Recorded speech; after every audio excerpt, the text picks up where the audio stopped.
Neat. Well, hello everyone, and welcome to our second official, well, third actually official debate on Debate Cafe. And today we're going to be debating the motion: Is abortion a constitutional right? And we have cinematic psychology as the affirmative, and Christopher Silvius as the opposition.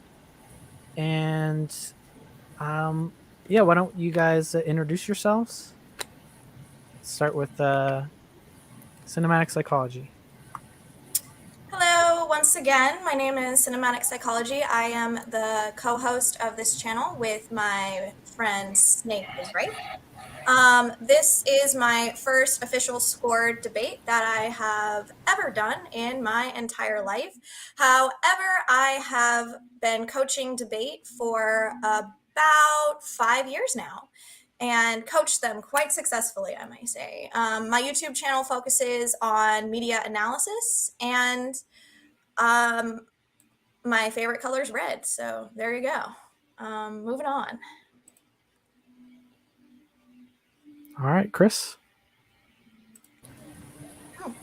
My name is Christopher Silvius, name of my channel. If you want to go there right now and subscribe and come right back. But otherwise, it's my first time debating abortion. Should be interesting. I mean, I've debated it with like people, but never officially on a live stream.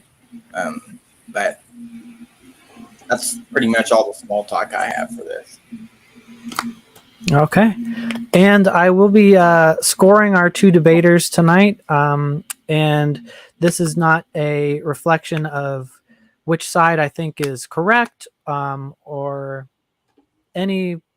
basically any statement on which side is correct. It's just a scoring of how your tact was with the use of your arguments, based on normal debate procedure.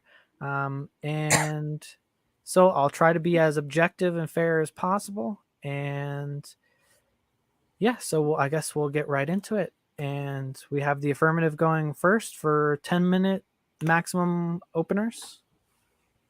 All right, and just go ahead and cut me off when I've reached my time limit, okay? Okay. All right. Thank you, Honorable Judge. My name is Cinematic Psychology, and I will be representing the affirmative of the motion that this House believes that abortion is a constitutional right.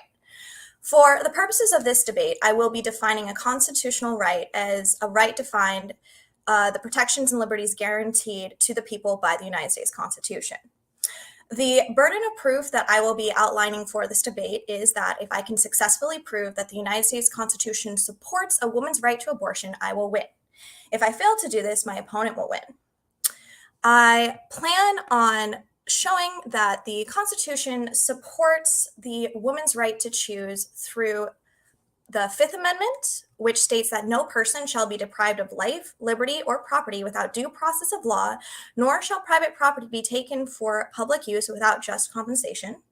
The Eighth Amendment, which bans cruel and unusual punishments inflicted. And I will also be referencing the Ninth Amendment, which states the enumeration in the Constitution of certain rights shall not be construed to deny or disparage others retained by the people, basically guaranteeing that the rights not specifically written in the Constitution, but still in the spirit of the Constitution, will still be retained by the people. And additionally, the 14th Amendment. All persons born or naturalized within the United States and subject to the jurisdiction thereof are citizens of the United States and of the state wherein they reside. No state shall make or enforce any law which shall abridge the privileges or immunities of citizens of the United States, nor shall any state deprive any person of life, liberty, property without due process of law, nor deny to any person within its jurisdiction the equal protection of the laws. The first point of contention that I will be raising, that I'm sure my opponent will be objecting, is that banning abortion is a direct violation of a woman's right to liberty. For the purposes of this debate, I will be defining liberty as the right to define one's own concepts of existence, of meaning, of the universe, and of the mystery of life, of human life, in reference to Planned Parenthood versus Casey. The second point of contention that I will be defending is that abortion is not murder, not morally, and not legally. And thirdly, I will be enforcing that a fetus is not entitled to protection by the government. The proposed mechanism that I will be offering as the solution is that the government should not impose any significant obstacles to prevent the abortion of a fetus that is not old enough to feasibly survive outside of the womb, which is approximately 5 months of age. So, to begin, I would like to bring up the most classic argument of why abortion should be offered and available to women at all times. And I'm sure that my opponent, as well as many members of the audience, are already familiar with it. However, it is also very important to bring up to establish my case and go from there. And this is the famous philosophical violence argument. If you have not heard of this argument, you're about to learn it. And if you have heard of this argument, you know exactly where I'm going with this. Viewers, I want you to imagine theoretically that you get into a car crash one day and you wake up strapped to a table, and there is a famous violinist who is sewed into your veins. And the violinist is only capable of surviving if sewn to you because you have a very specific blood type that would keep the violinist alive. And there's not a single person in the entire universe that could keep this violinist alive except for you. And the state is legally forcing you to keep this violinist sewed into your skin. And this would not last forever. Let's just say, I don't know, how about 9 months that this violinist would be sewed to your skin. And if you were to detach from this violinist, the violinist would die and you would be able to go about your daily life. However, the government is banning this process. Would you feel like your liberty was being violated? Would you feel like your liberty was, in fact, at stake? Of course you would. And do you think that it would be reasonable for any government to enforce this? Absolutely not. No reasonable person would. Now, the most common argument that you might hear from an anti-abortionist is that you do not have the same sort of moral obligation to a stranger as you would your child. And in response to this, I would like to ask the question of what if you were, for example, a father and you had an estranged son that you didn't even know existed, and you were to find out 20, 30 years after the son was born that you weren't even aware of, that he needs a kidney in order to survive. Should the government legally obligate you to donate that kidney because of the paternal link that you have to him? And most people instinctively would say absolutely not, that is ridiculous, because your body is your private property. So regardless of if my opponent attempts to make the case that a fetus is a life and should be treated like a life, it doesn't matter because your private property is yours. If someone cannot survive without use of your body, they are not entitled to your body under any circumstance. Another argument that you might say that I've heard people bring up in the past is that, oh, that's not the natural use of a kidney. However, the natural use of a uterus is to give birth. To that, I would say that that is an extreme and dangerous logic that you could bring up, that we're imposing what a natural purpose of a woman's body is, because therefore you might say that a woman is obligated to have sex if she's ovulating because her natural body is telling her to ovulate at that exact same time. This once again comes back to the Fifth Amendment, a person's private property, as well as their right to life, liberty, and the pursuit of happiness. Throughout this debate, I will be making my case clear that being forced to carry a child that you do not want is a direct violation of these things, and it is also a form of torture. There are many, many statistics on the both physical and mental burdens of a pregnancy that can have on them. And these statistics are on women who have wanted pregnancy. For example, the suicidal rate of pregnant women who are carrying children that they may or may not want, not even people who are forced to carry it, is twice as high as the general population. And their pain is constant and unbearable. So to say that the government has a right to put that on somebody is in fact cruel and unusual punishment. Now you might say that this is not a punishment because they didn't do anything wrong. Well, I say that's even worse. So you might say technically it's not a punishment because they didn't do anything wrong. Well, how does that make it any less cruel and unusual to force somebody to have that violation onto their body? And I'm running out of time and there's so much more I'd like to say, but I can already predict that my opponent is probably going to try to make the case that abortion is murder. However, murder, as defined by the law, is the unlawful killing of a human being with malice afterthought. And however, self-defense is the use of force to protect oneself from attempted injury by another. And self-defense is a viable defense if, for example, you are killing somebody who is attempting to rape you.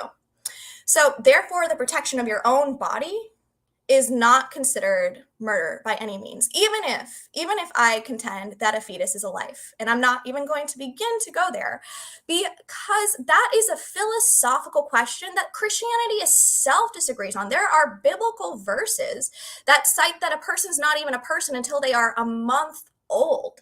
So to be able to impose a finite and unfixed thing onto an entire population of women that has not been biologically proven, it's not been philosophically proven, just because of your own philosophies, is absolutely absurd. And with that, I yield my time to the judge. Thank you very much.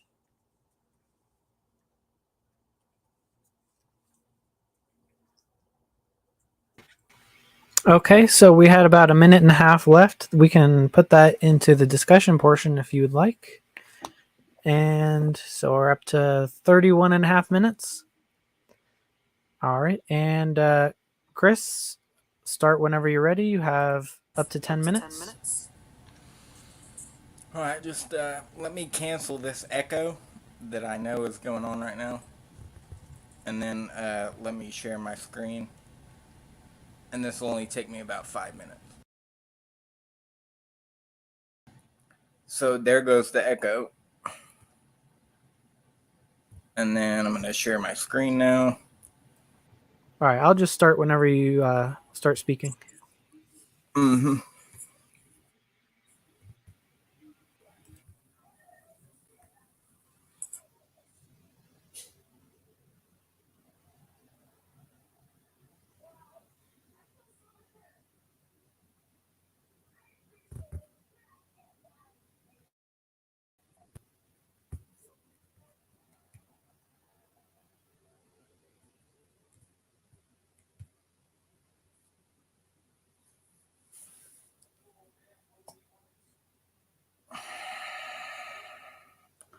The 10th Amendment says that the federal government only has those powers delegated in the Constitution.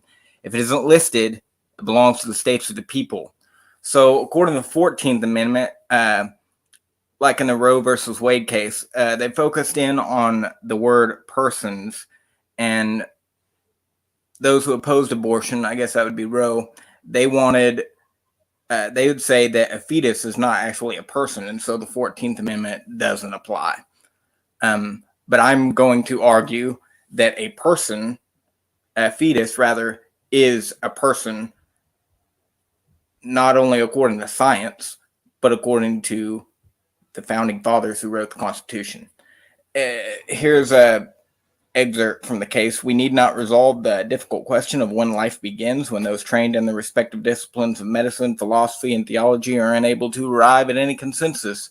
The judiciary, in this point in the development of man's knowledge, is not in a position to speculate as to the answer. So they're saying that this is, we're not even able to come to like a unified decision on whether or not a fetus is alive. So you can't really apply that to the case. So basically, we're going to disregard that. And if we're going to say that abortion is right or wrong constitutionally, it can't have anything to do with whether or not a fetus is alive or dead.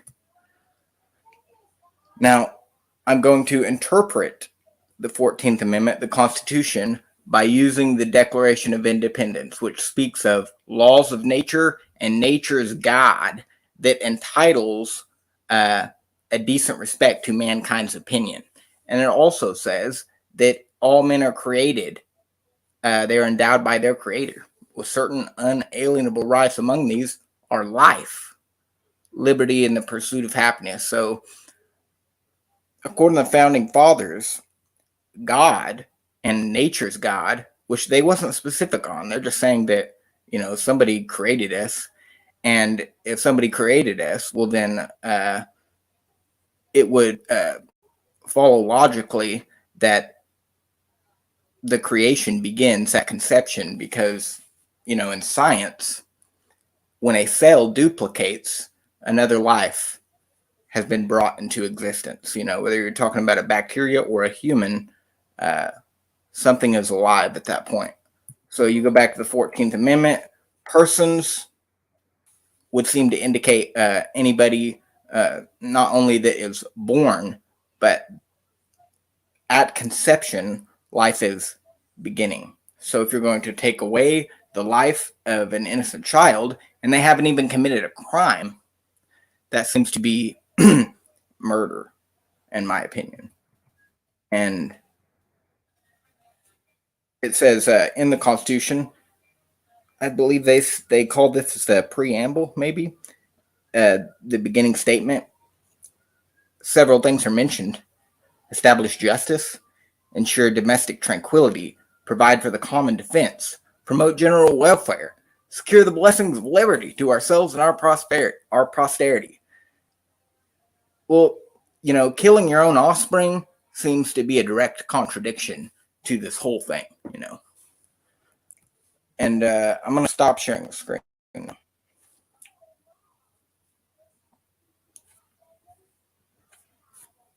Escape. Coming back to you guys. Here we are. That's it for me. All right. So now we can just go into the open discussion. And we had an extra 6 minutes, so we could do a 37-minute discussion.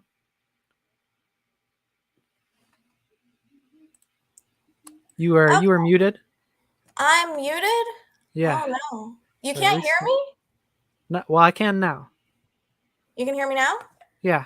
All right. Okay. So I would like to just kind of jump in, if that is okay with Christopher. Is that all right? Christopher? I'm muted as well. That's fine. Yeah. Okay. All right. So I want to kind of tackle how you mentioned that, the Declaration of Independence brought up to the fact that God gives blessings to his children, for example, and, kind of referencing that you're bringing up that, because of God that we have begins life at conception. So there's a passage in the Bible, Exodus 21, 22 to 25. Are you familiar with this passage? Nope. I couldn't quote it to you. All right. So the passage describes what would happen if there were men who were fighting and a pregnant woman were to become injured and have a miscarriage, or if a man were to cause a miscarriage. And this passage clearly makes the distinction that if a fetus is lost due to miscarriage, that there would be a penalty of a fine. However, in the same book, if a woman is injured or dies, it is an eye for an eye, a life for a life. So the Bible itself values the life of a woman or a life of a person over the life of a fetus. So religiously, how can you make the argument that even the Christian text backs up the idea that a fetus is a life? Well, the founding fathers did not specifically reference the God of the Bible, so I'm going to leave the scripture out of this and just say that there is a God. We don't know who it is, and according to the founding fathers, that God has given the right for a child to live and breathe. So if you're not referencing a specific God or even a specific text, what are you referencing except your own opinion? I'm just referencing the God of the founding fathers. They wasn't specific either. Which God is this? You're bringing up a general concept of God, but there are many religions that support abortion. In fact, there is a stipulation once again in the Bible. Are you familiar with Numbers 5:27 through 28? Couldn't quote it to you. No. Well, I can. If she has made herself impure and been unfaithful to her husband, this will be the result. When she is made to drink the water that brings a curse and causes bitter suffering, it will enter her. Her abdomen will swell and her womb will miscarry, and she will become a curse. If, however, the woman has not made herself impure, but is clean, she will be cleared of guilt and will be able to give children. This is a book from the Judeo-Christian Bible, which is an extremely popular version of God that is telling people to force women who are potentially guilty of adultery to have an abortion. So once again, what God are you referencing that says that a fetus is a life? I don't believe I need to reference a specific God because the Declaration of Independence just says that we're created, and that it says that there's a law of nature.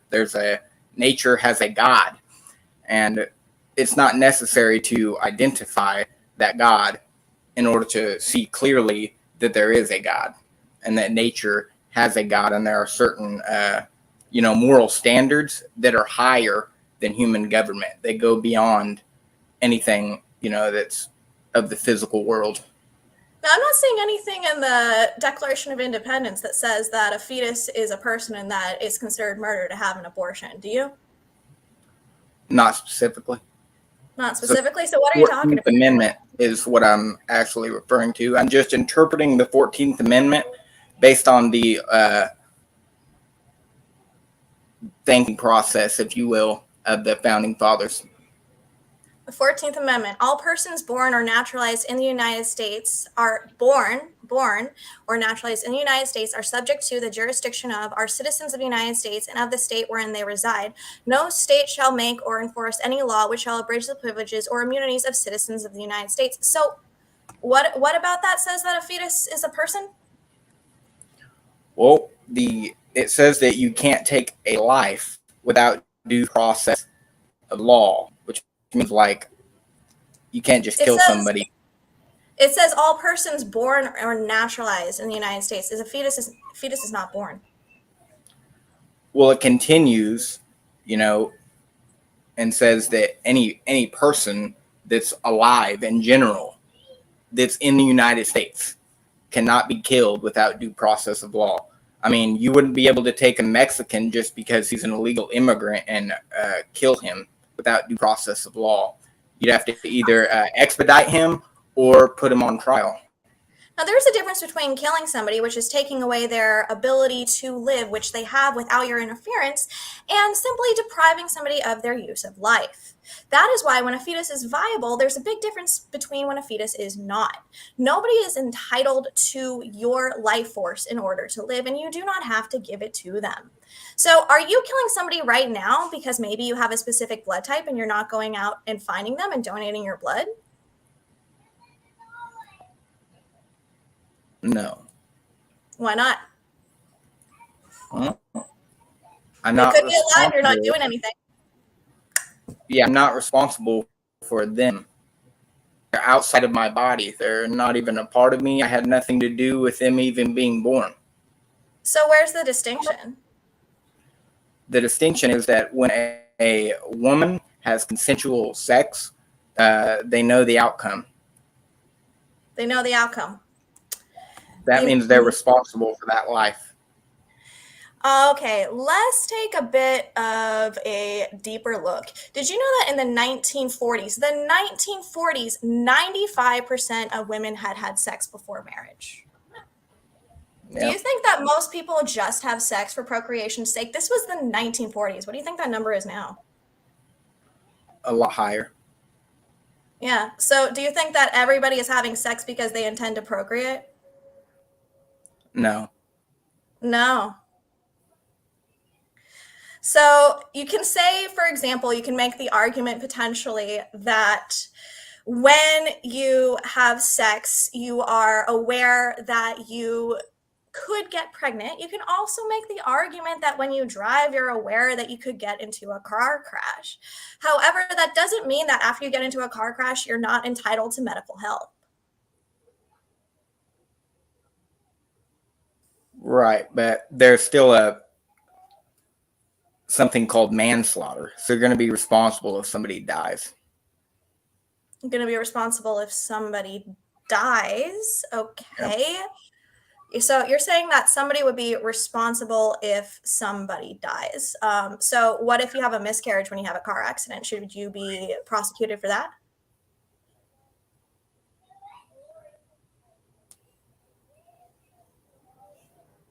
Probably, yeah. I would say so. So you're saying that if a woman has a miscarriage, they should be prosecuted for manslaughter? Yeah, if they were like driving drunk, or Well, yeah, there are I mean, many, why they would be many, drunk pregnant. many different reasons that a miscarriage might occur, many different actions. So if you're saying that if a woman did absolutely anything whatsoever to cause a miscarriage, that she should be prosecuted for manslaughter in the same way that somebody who drives drunk and kills somebody should be prosecuted for manslaughter, are you saying that? 'Cause that's crazy if that's what you're saying. No, because you made it the analogy of the car crash, like somebody driving irresponsible and getting into a car crash. So if a woman, is being irresponsible, driving 100 miles an hour, ends up running a red light and smashing into a car, and she's pregnant, and then that baby dies, yes, she should be held responsible, not because she was just randomly walking down the street and tripped over something and had a miscarriage. That's not what I'm saying at all. I'm saying when it was obviously, you know, how do you say, carelessness, which caused the miscarriage. Well, a miscarriage is far easier to cause than the death of an adult human life. However, a death is a death, as you said, right? Yeah, but you can accidentally kill somebody, which is perfectly fine, and then you can. It's perfectly fine to accidentally kill somebody? Yeah. Really?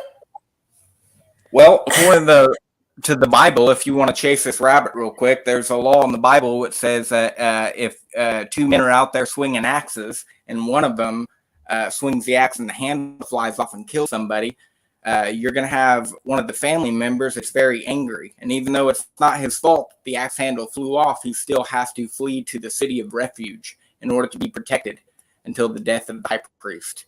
And then he can move back to where he was. But if he leaves at any time before the death of the high priest, the avenger of blood, as the Bible calls it, can actually kill him.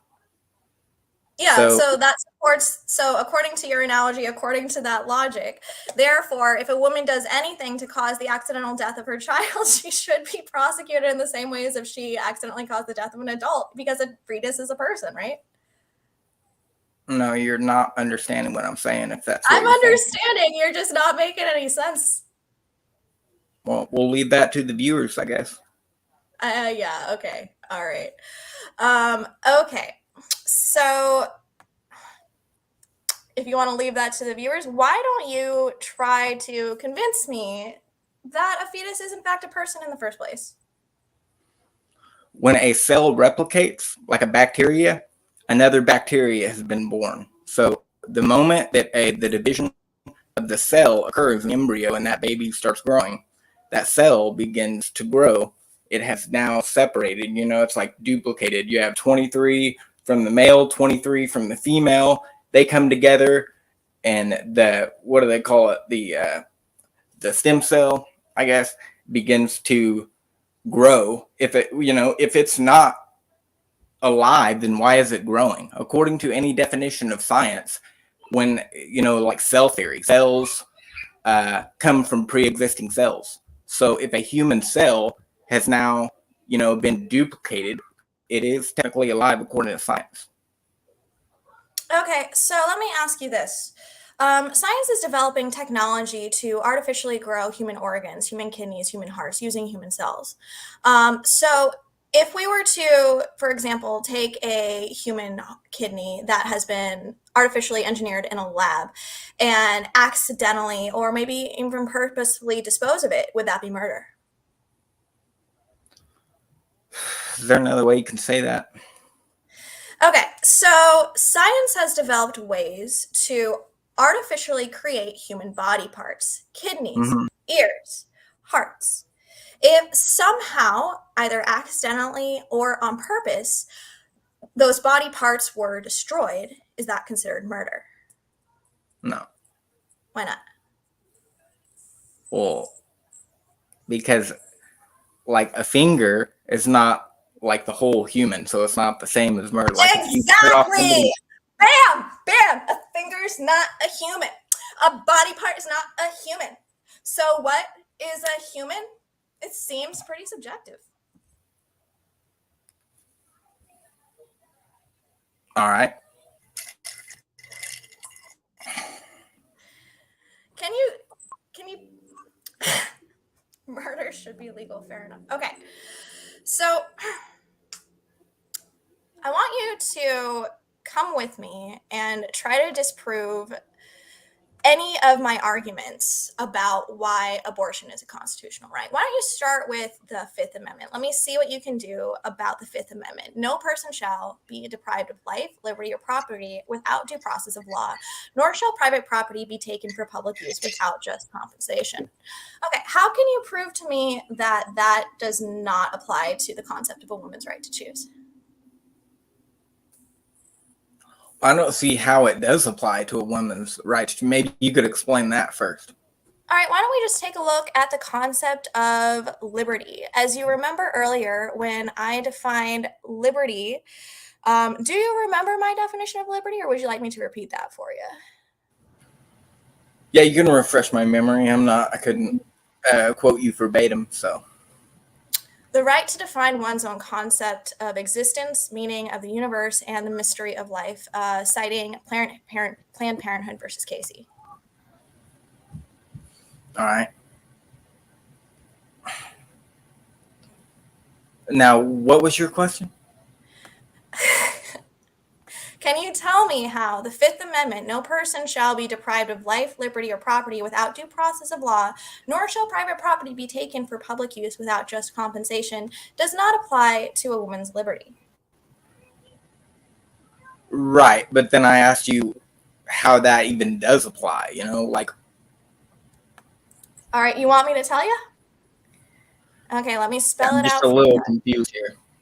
The right to define one's own concept of existence, of meaning, of the universe, and the mysteries of human life. If a woman wants to define her own concept of existence as not as a fruit bearer or a reproductive machine or a mother, then she has the right to do so.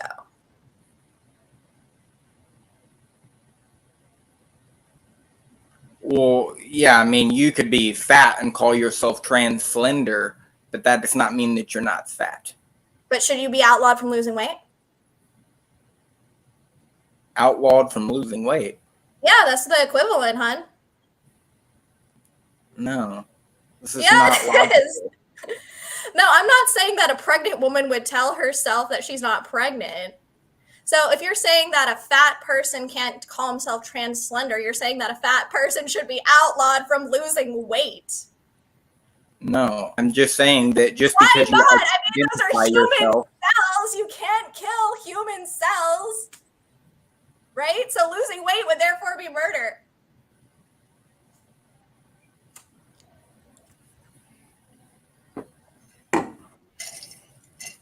Where are we going now? I think you're gonna lose. I think that's where we're going here. If you want to I'm not forfeit, here to win. Okay. Well, do you have anything to offer here? Yeah, I'd like to go over some of the points that you originally made in your opening statement. Yeah, go for it. What you got? The violinist. All right, tell me what you got, hun. Oh my god. Oh, the violinist. So the violinist is attached. Is this violinist attached? Like did this just happen accidentally? Like against the woman's will? Like suddenly a violinist just got attached to her rib and she's like, how do I get this thing off? Or what happened? How did the violinist get attached to the woman? All right, why don't we play it both ways? Okay. Let's say, first of all, let's just even concede that maybe she lives in a country where if you get into a car wreck, the government can legally use your body and attach it to violinists. Do you think that's justified? Let's say even if like the government has a law on the book that says if you get into a car crash, the government has a legal right to sell violinists to your body. Do you think that would be a sensible law or a fair law or a fair stipulation? No, I don't know why they would do that. No, that doesn't make sense. Neither does a law banning abortion, hun. Okay, but you willingly attach that. If we want to make the violinist a baby, didn't get in a car crash. You made consensual sex. It wasn't a car crash. This was a car ride. Okay. With no crash involved. So, are you trying to make the assertion that the majority of times people have sex for the purpose of procreation? Because I feel like I've already adequately proved that that's not the case. No, I'm saying that the majority of time people are having sex for fun and they want to disregard the natural consequence of that, which is bringing a human life into the world, and then they want to reject it. You know, that's really interesting that you say that the natural consequence of sex is pregnancy, as if you're basically saying that that is the only purpose. And yes, in fact, that is the natural purpose in a lot of ways. However, even within nature, creatures have sex without the purpose of procreation. You can look at bonobos, which frequently engage in massive orgies for the purpose of group bonding. In fact, this is a highly linked social activity, and this is also linked with cases of homosexuality in the animal kingdom as well. Sex is not only for creation, and that's not only for procreation, and that's not only for people, but that is generally found in the animal kingdom. Well, I think we're going a little off topic here. I mean, I'm just trying to say that the violinist attached, that was against your will. The baby being born was your will. Even though you didn't expect pregnancy to occur, you knew the natural consequence, and you still went forward with the action. What if you're using birth control condoms, everything you could to prevent the pregnancy? Is that still your will that it would become attached to you? Yep. How? Because it's spelled out to you by the doctor when you have birth control or anything like that you could still get pregnant. That's called a risk. That's not called an intention. You need to understand the difference between a risk and an intention. Yeah, so you're equating getting into a car crash as a risk, but getting pregnant as an intention, when the only thing that can cause something to be intentional is if it is intentional. Okay, you may have accidentally got pregnant, but that does not excuse yourself from murder. Once again, I feel like I've adequately proven that murder is with malicious intent, whereas you have a right to your own body. Once again, referencing the Fifth Amendment, let's go all the way back to it. Nor shall private property be taken for public use without just compensation. So what could be more private property than the property of my private son? So by forcing me or anyone to carry a child, your own body is the most sacred private property that you have, and to have public influence on that, how is that constitutional? Whether or not life is dependent on it. Half male, it's not your body. So can we sew it to you without your consent? Are you cool with that? What, you want to sell the baby to me without my consent when I have nothing to do with it being born? Should we start sewing fetuses to fathers? Is that okay? Just sew them right in. This is that doesn't even follow the argument. If you're responsible for making it into creation, can we sew it into your arm? Or can we sew it to your head? Like, you're not making any sense. I think I'm making perfect sense. Psychology. Okay, we'll leave that to the audience. I think I'm making perfect sense. Okay. I think that you hate the Lord. That's what I think. I hate the Lord? Yeah. Now let's go on to more of your points. All right, go ahead. Keeping a baby is torture, according to you. Yeah. Some people would actually commit suicide if they were forced to go through with the pregnancy. Mm-hmm. So it's torture. It's making these chicks crazy. They want to commit suicide. Well, then why did you take the risk of producing a baby? Why did you take the risk of getting into a car if you're going to get into a car crash?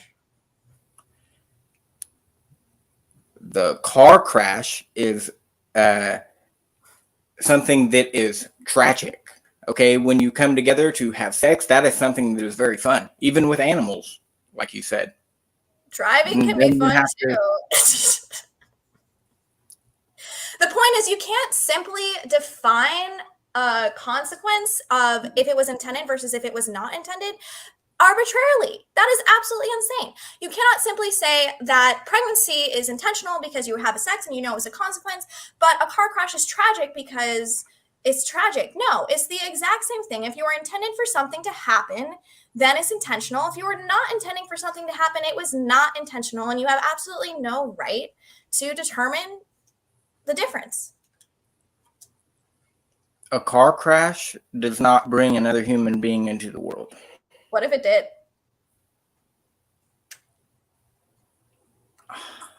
Okay, well, then now we're just getting into fairy tale. Like, it's Yeah, okay, fair laughable, enough. But I the point understand, is, because it doesn't make any sense. And this is the stuff that you're saying, so don't laugh at me. all right, well, how about this? How about this, okay? All right, I want you to imagine that there is, for example, a woman who is trapped in an apartment with a man. And the man has severe mental issues. And he wants to continue to sexually abuse this woman. And if he cannot have sexual access to this woman, he will kill himself. Should the woman be legally obligated to have sex with him? Let's say she moved into that apartment with him knowing he had mental issues and that this could be a problem. Should she be legally obligated to have sex with this man? No, oh man, I don't know. But if she doesn't do it, he'll die. He'll kill himself, and that's her fault.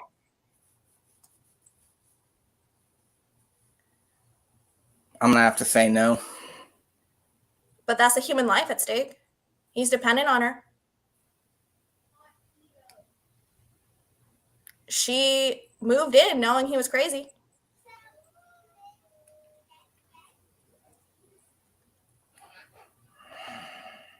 All right, well, you did a very good job there, throwing up some smoke in the air so that I can't see. It's called logic. Thank you. Yeah, I'm sure it is logic. It's called raising doubts. Smoke and mirrors is what that's called.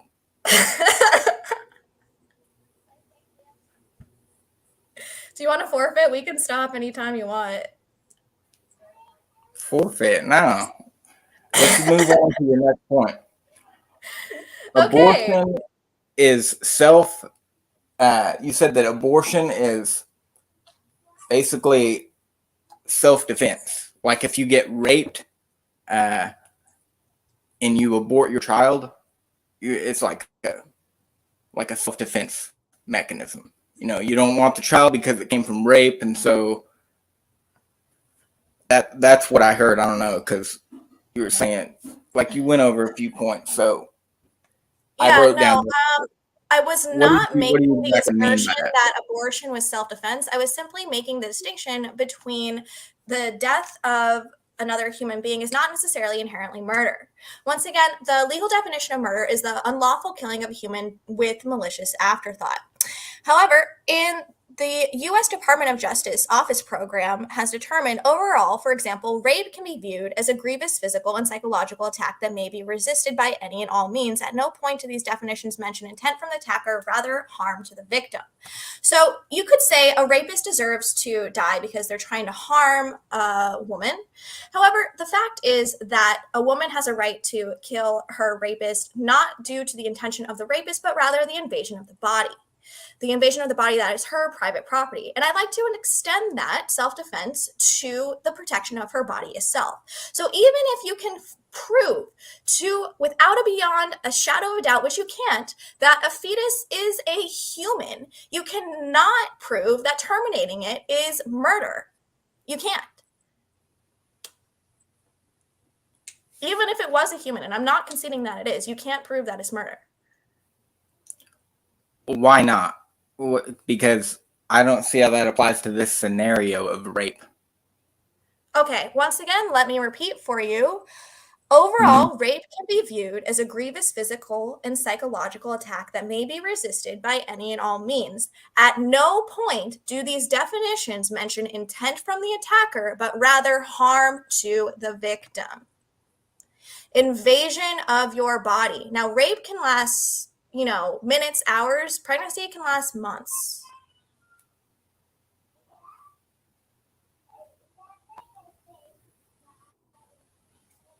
in the case of rape, let me just say this. In the case of rape, because we're talking about an innocent human life being brought to the world and we shouldn't murder it, we should kill the rapist and give the child a sporting chance. Even, if it's a horrible circumstance such as incest, should be allowed to be born and live and try to fight to live for itself because it doesn't have a voice, it can't speak, and it's innocent. I'm not even talking about cases of rape. I'm comparing being pregnant against your consent to being raped. That's the comparison that I'm drawing because it is a grievous violation of your body against your own consent. That is what I'm comparing it to. Even if you're pregnant against your will, you called it an invasion. Sure it is. You're right on that, but we're still talking about another human being that does not belong to you. It belongs to God, according to the founding fathers and the Constitution. That child according belongs to the Constitution, I have a right to my own private property, which cannot be used to public use. Fifth Amendment, suck it. What? You do have right to your own property, but that child is not your property. It belongs to God. My uterus is my property. That's right, but not the child. So the uterus is my property. The public does not have a right to determine what is in or outside of it. Just like... Okay, yeah, it does, because it's another human being. It's not your body. That is why I'm making the assertion that abortion should be legal up until viability, when a fetus could theoretically survive on its own without needing my own body or support from my organs. Snake, how are we doing on time? Snakey Snake? And that is a wicked background. I love that. I know. Snake, are you there? Sorry, we have about a little over 5 minutes left. A little over 5 minutes. Sweet. I got one more point that you made. So can we do that? Yeah, go ahead. Scholars disagree on if a fetus is alive or not, right? That's what you said. That all these religious scholars are disagreeing on whether or not a fetus is alive. But we don't even have to look at the scholars. We can just look to science and tell that a fetus is alive. Once a cell duplicates... know what the actual definition of life is according to science? You want to know what that is? Do you know what it is? As far as I know, they have not able to come to a unified decision or a unified definition. Oh, they haven't. Do you want me to read it out to you? They actually don't, because there's different articles that you could look at and they all disagree with each other. Okay. Well, let's find out what the 5 criteria for life are. Okay. Cellular organization, the ability to reproduce, growth and development, energy use, homeostasis, response to their environment, and the ability to adapt. So if we were to take that definition for life, then a child before puberty isn't even considered alive.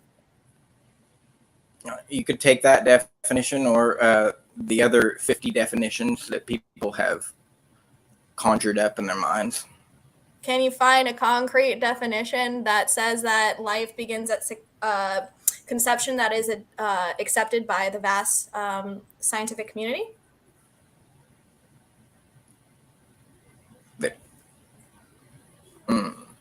Well, because the scientific community cannot define life, I'm going to have to say that it's not impossible. I think you just conceded, bro. You can think what you want. You were just trying to assert that science has proven that a fetus is life, and then you just said that is impossible. Science cannot define life. The only thing that can define life is life itself, meaning that a cell, once it duplicates, another cell comes into existence. So cells come from pre-existing cells, and that's the closest thing to a definition of life that you're really going to get. And I get feel like all you're the just kind of trying scientists to to agree. arbitrarily make things up. Science does No, not cell theory have is legitimate. Science does not have a confirmation on what constitutes being alive according to your wishes. Christianity doesn't even have any confirmation according to your wishes. You're just picking and choosing whatever you like to back up what you want. No, I'm looking at cell theory. Cell theory, okay. So then according to your logic, as we went back before, we're going over and over and over again, back in circles, that if a cell grown in a lab of a human ear was thrown into a trash, that person should be prosecuted for murder because that's a human being. No. I already told you this one. You weren't able to respond to that. That is not the same thing at all. A finger, and you started dancing or whatever, but what you're not understanding is that a single cell of a human is the entire human. A single cell of a human is the entire human. Yep. It's not developed, though. Doesn't matter. So is an egg a human? Should I be prosecuted for menstruating without getting pregnant? It could be a human. What's the difference? No, you don't understand what conception is, apparently. Okay, so conception is one phase of development. It's when an egg meets a sperm. However, you could also argue that an egg is a human according to your own logic because it will grow into a human. Where are you making this distinction? Nope. Why Thousands of sperm have to fight to be able to act. It's extremely arbitrary that you're saying that it's a person at conception when the ingredients are still there. So what is the difference between ingredients and personhood? I think you'd sound like a fool if you was talking to a doctor. I think you would sound like a fool if you were talking to a doctor. All right.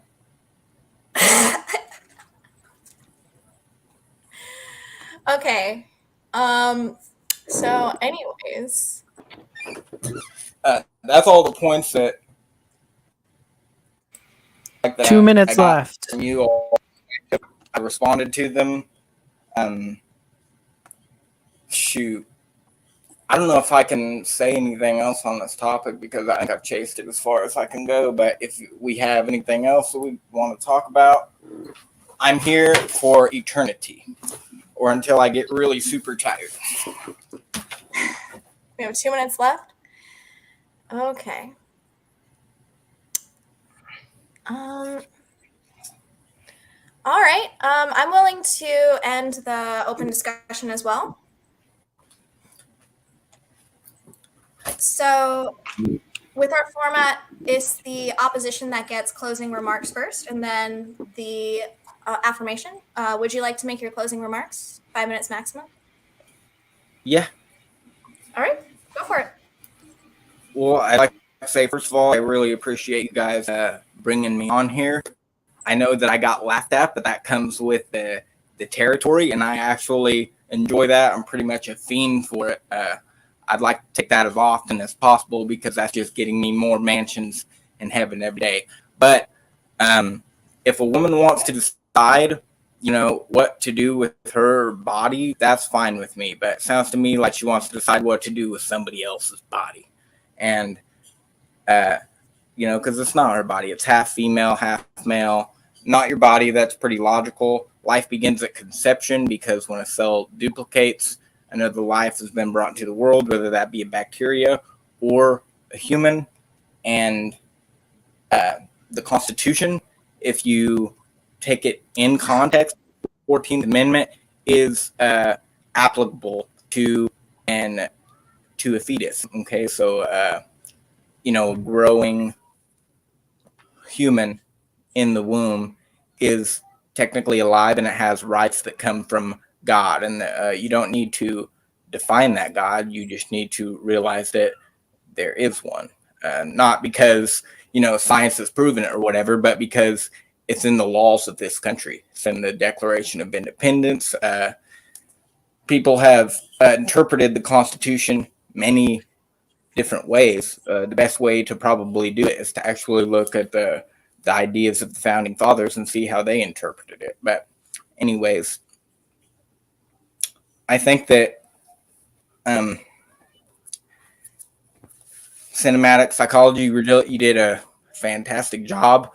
You're really similar to Snake. You make really good arguments and you're very hard to debate. I'm going to tell you right now, you're a challenge, okay? And I enjoy a challenge, so I appreciate you bringing me on here. And don't forget to go subscribe to Christopher Silvius if you want mind-blowing debate and head-spinning controversy on creation, the Bible, evolution, dinosaurs, etc. Thank you so much. All right. Okay. With almost 3 minutes to spare, but good job. And cinematic psychology, you have 5 minutes. Thank you, Honorable Judge, and thank you, Christopher, for your kind words. I would like to spend my time reiterating why I believe that I have won this debate. From the very beginning of this debate, I have outlined how the Constitution supports a woman's right to choose through the Fifth Amendment, the Eighth Amendment, the Ninth Amendment, which, by the way, states, in case we haven't necessarily talked about this enough, that amendments not completely stipulated within the Constitution are still applicable due to the Constitution's spirit, and the 14th Amendment. I have successfully illustrated how preventing abortion violates a woman's life to liberty, as well as their pursuit to happiness. And I have also proven successfully the difference between abortion and murder and how to not equate that. I have reiterated one's body as their own purpose and their own property, which cannot be violated and cannot be inflicted upon by an outside force. Meanwhile, Christopher has failed to successfully provide any concrete definition accepted by mainstream society as to the point of life. He has also failed to even provide a consistent religious definition as to the point of life, which I have proven through citing biblical quotes that even a Christian God, which is one of the most popular arguments against abortion, isn't consistent on this matter. His strongest arguments were self-assertions of a fetus as a life and therefore a woman's responsibility to take care of it. He has failed to necessarily prove that because a fetus is attached to a woman that is therefore entitled to a woman's body and life force in order to live. He has also failed to really argue against the violinist question, as well as the question of how much of oneself are we entitled to in order to keep another alive. His over and over again has repeated that a woman consenting to sex is consenting to pregnancy. And I have repeatedly illustrated that sex and pregnancy are not the same intention. A woman consenting to sex is consenting to sex and nothing more. Pregnancy is an entirely different matter. And I have proven the cruelty of forcing a woman to be pregnant against her consent. With these reasons and many more, I would like to once again assert that I've won this debate. And those are my closing remarks. And now that my closing remarks are done, I want to thank Christopher very much for being such a good sport. I hope you know it's all just in the name of the game, and it was definitely really fun to have you on, and we would definitely love to have you on again. You were also really fun to debate with. So thank you. Yes. And thank you, our debaters. And now we have a few audience questions while I deliberate your scores. And Yeah. I was wondering if we were going to do Q&A. yeah, so Shasta X asks, if you can't tell if a fetus is alive, as most of us regular civilians can't really, why don't we let actual people who study these things make these types of decisions? And I'm assuming that's for Chris, but of course both debaters get to respond, but Chris first.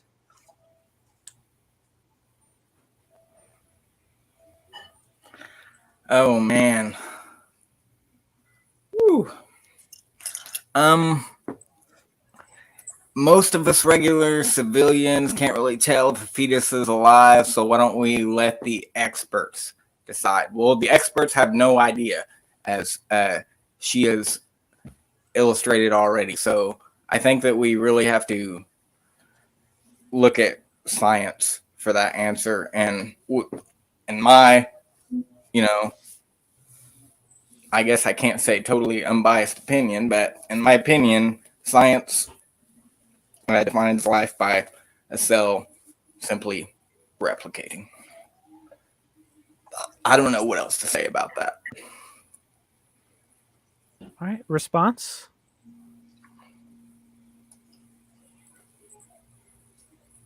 Cinematic psychology. Do you have a If you response?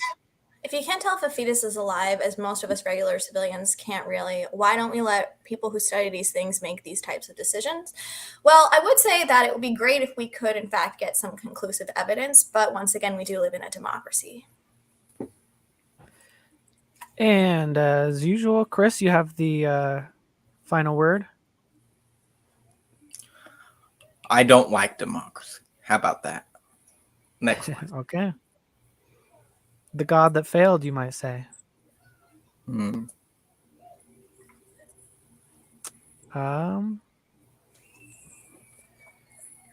Next one is okay. Question for Christopher: how many orphanages do you support financially? 0.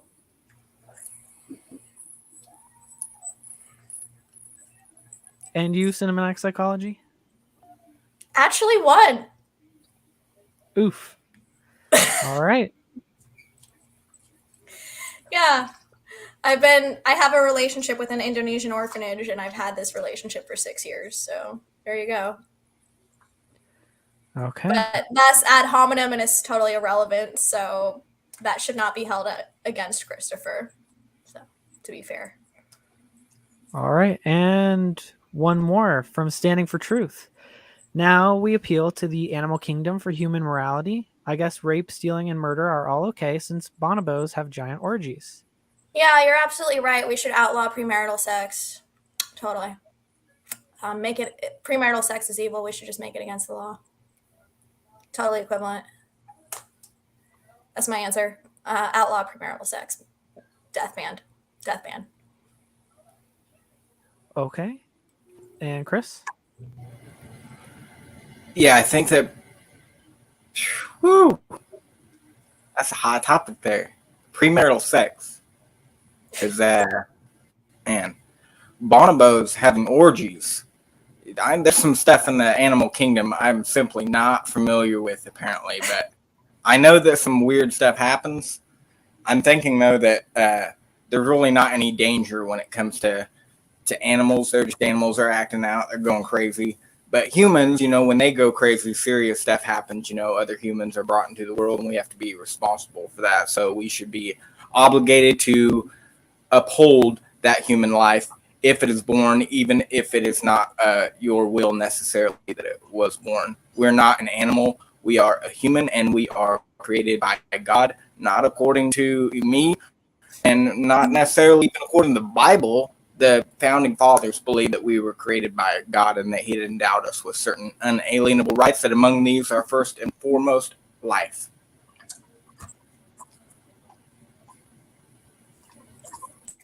Last word? Basically, in reference to when I brought up the bonobos having orgies, I was not trying to necessarily equate that we should view our morality based on the animal kingdom, but rather question if sex is purely for procreation on a natural state. By showing that in nature, devoid of human society and human quote unquote corruption, sex is still used for other purposes. This was not a question of morality at all, and therefore a false analogy. Chris, did you want a response or just leave it there? Go watch some Discovery Channel, I guess, because that's interesting.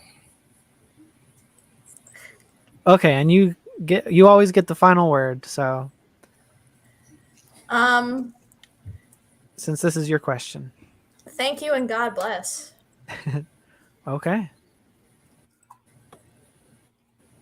Alrighty then. So let me make sure that there are no more outstanding questions, and we will get into the scoring. And as always, this score is not a reflection of whether I agree with you or not. However, I will put my biases out there. I am pro-choice, but related to biases, I will say that our debater, cinematic psychology, is not an atheist like myself. So perhaps that may have been discussed beforehand, but that will kind of uh, affect the scoring. So The fact that I'm not an atheist is going to affect my scoring. yes, you get minus points.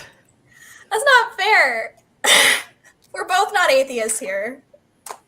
Yeah, just kidding. But you'll see what I mean. So All right, fine. for your score, cinematic psychology, I gave you a 93.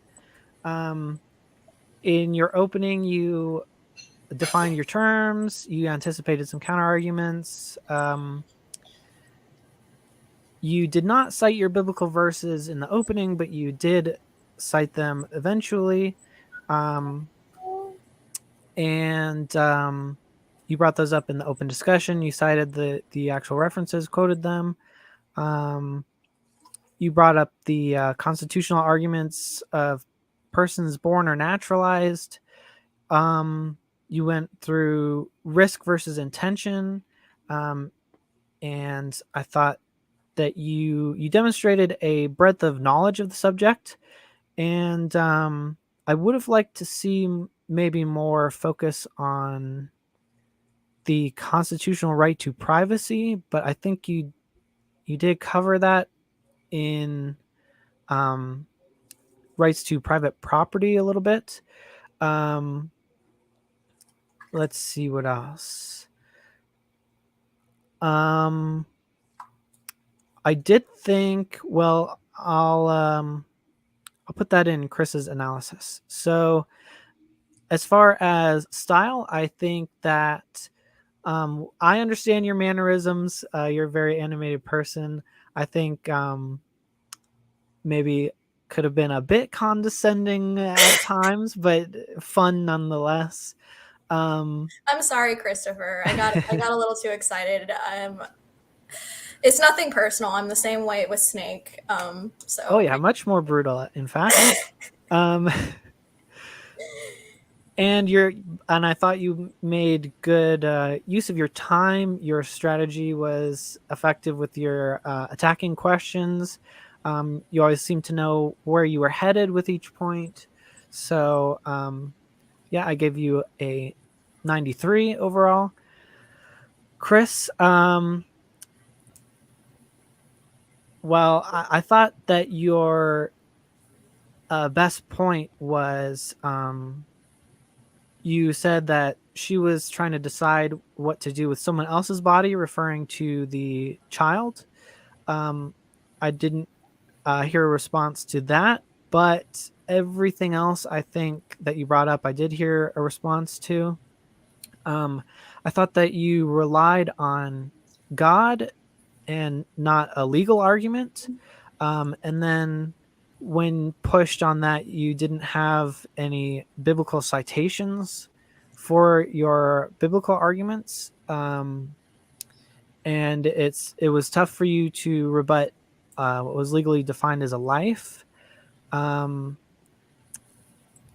I did like the exchange where the difference between um, I thought you had a good point about the difference in responsibility when um, you choose a risk versus the violinist argument, which is someone kidnapping you and forcing the risk upon you. Um, and as far as content goes, you did seem to know your arguments, but not so much the legal terms. Um, and then what I brought up earlier with cinematic psychology not being atheist, this goes to the style points. You did have a bit of an ad hominem when you accused her of hating the Lord, um, and that's not. I understand, but she is not an atheist, um, and it's I okay. It's all on the floor, but yeah. yes, correct. It gets heated, but we try to remain friendly and friends. um, yes, but there were several times where you just kind of accepted her arguments and kind of just moved on. So I did end up with a score of 75 for you. But there's always a second time. And as always, this does not reflect my personal opinion on the subject, just the tact with which you debated. I just thought cinematic psychology had your feet to the fire most of the time. So those are my scores for you two. And hopefully we could do another one. Maybe I can debate you on this next time, or we'll find you another interlocutor, or we'll find you another subject. But thank you for coming on. Thank you, Cinematic Psychology. Thank you, chat. They're having a little argument in the chat, but and thank you, Standing for Truth. Looking forward to more debates. Yes, I'll go over again more about what I think, what our goals for this channel is. Cinematic Psychology. You can chime in anytime you want. I will allow you to add to the conversation. Have I been promoted back to host again instead Yes. of a measly debater? Yes.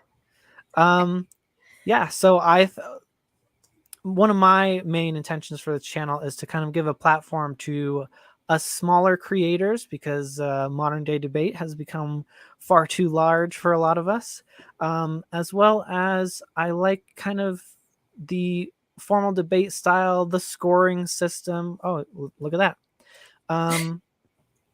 And I do like kind of the shorter quick fire debates. We're going to have debate tournaments eventually, and we're also going to try and do debates where you're assigned a position that you don't necessarily hold, which is more like debate club.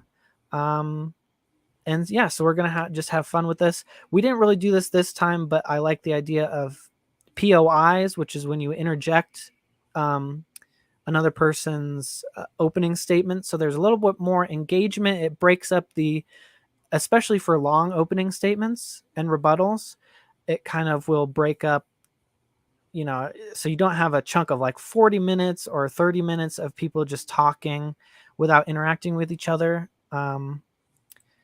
And go ahead, Cinematic Psychology. There, yes, Standing for Truth. There, she does have a channel. It's linked in the description and somewhere in the chat as well.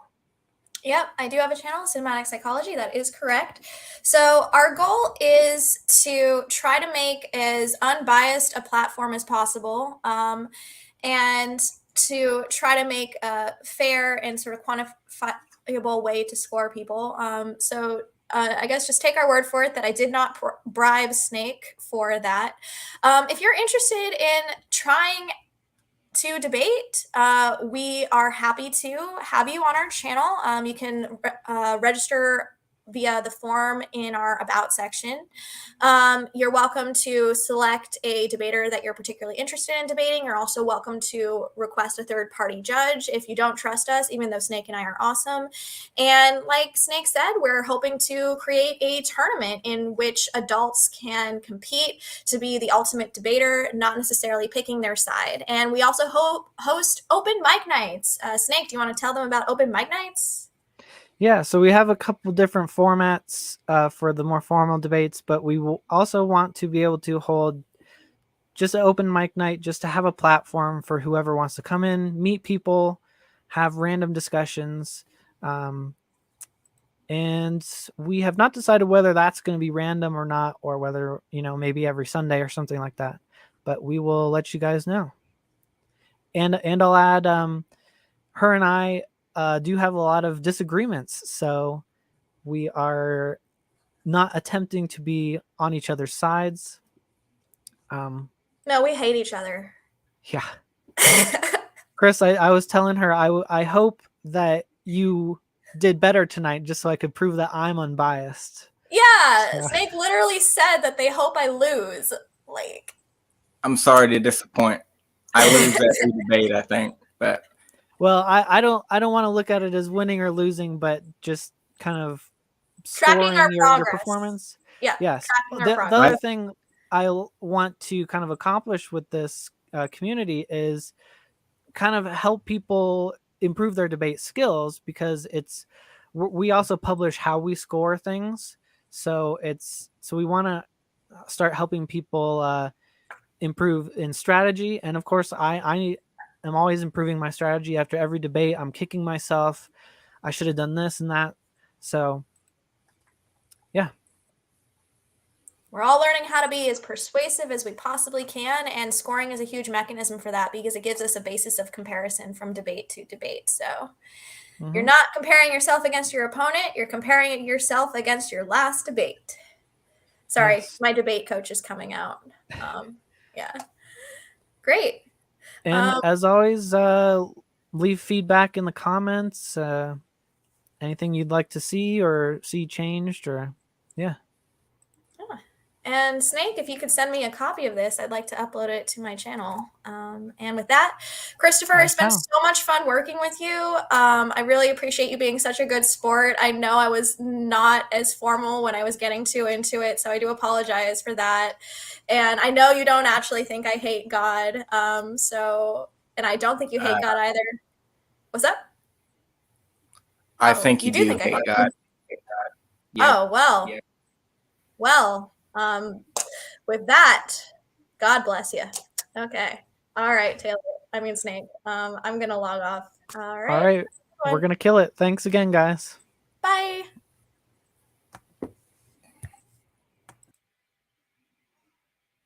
See you, Chris.